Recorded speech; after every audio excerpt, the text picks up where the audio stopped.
fellow water drinkers, I know this may seem like an odd video, but I assure you, I have found the greatest Roblox developer, and their name is Dobytheant. You may be asking why Dobytheant, who I'm going to call Doby for the rest of this video, is the best developer. My reasons are the amount of games they've made, those being Roach, Ugly Chocolate, Roaches, Roger the Guzzler, Skaz, I hope I said that right, and Ugly Chocolate Killer. My other reasons are the amount of content in each game and the quality of each game. That's enough of me talking about Doby alone, that's just the hook. The real purpose of this video is to rank all of the greatest Roblox games to see which one is truly the best, even though they're all amazing. Anyways, the last thing about the video is that I'll be talking about them from my personal least favorites to my personal favorites. Without further ado, let's get into it. For my least favorite of Doby's games, we have Roger the Guzzler in the 6th spot. In Roger the Guzzler, you are Roger, and you really like peanut butter and jelly. The main goal of the game is to feed yourself as many PB&Js as possible, a pretty solid idea. Although my main gripe with this game is how quickly it gets dry. This game is great, and its idea is also great, but I think it's more like a mobile game instead of a Roblox game. It's mostly just click and feed repeatedly, and I think that's the reason I placed it so low. Although, a plus to the game is its amazing ASMR. Just listen.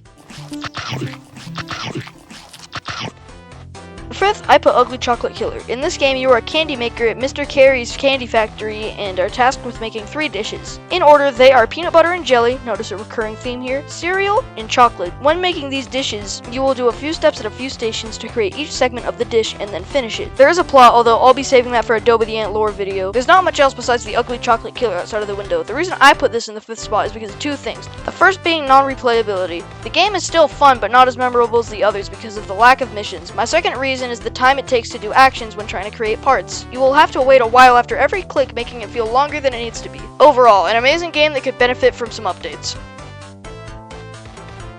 Fourth is Roaches. In Roaches, the players are split into 2 teams. One team is the Exterminators and the other are the Roaches. The Exterminators try to hunt down and kill the Roaches, while the Roaches try to survive the round and collect peanut butter and jelly, which can be used for buying skins for each role respectively. The game has 3 maps and they're all very big and feel full of content each. Overall, each map is very large, and if you have a full server, I could see it being fun. Although, the reason I put the game so low is because it's hard to find any people playing it. Overall, it's an amazing game with a problem it can't control, limiting its potential. For third, I put Skaz, a storybook-style game where you click to continue the story. Since the story is great, I'll try not to give too much detail so you can play it yourself. Anyways, Skaz is about a story about an aspiring toilet paper roll wanting to become a guitarist and finding friends to start a band, with a moral to never give up on your dreams at the end. Overall, the story feels very unique and fun to me, landing it in the number 3 spot.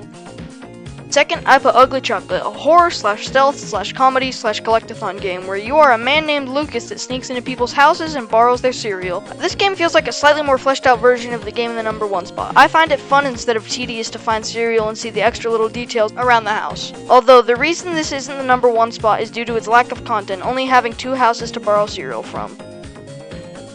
Finally, in first, the greatest Roblox game ever, Roach. This game has 4 modes: easy single player, normal single player, easy multiplayer, and normal multiplayer. In the actual game, you play as Calvin the Roach and live in the sewers. Throughout the game, you'll travel into people's houses looking for peanut butter and jelly. The further on you get into the game, the larger houses will become and the more PB&J you'll have to collect. While in the houses, people will try to hunt you down. Each mode usually has 3 to 4 levels, each being very fun. All the building feels on point, as well as the model used for Calvin. I feel like the premise of this game is very creative and goofy in a good way. The quality and care put into this game, as well as the other sheer amount of content, truly makes this Doby's magnum opus. For a quick recap, in 6th was Roger the Guzzler, in 5th was Ugly Chocolate Killer, in 4th was Roaches, in 3rd was Skaz, in 2nd was Ugly Chocolate, and lastly, in 1st was Roach. So you may think me overhyping Doby as the greatest developer is a joke, but I'm actually serious. The reason I stand by is the creativity and effort put into each project. Throughout the years, Roblox has felt less imaginative and more like people making games to make money instead of just having fun. And the imaginative side of Roblox really feels represented by Dobytheant.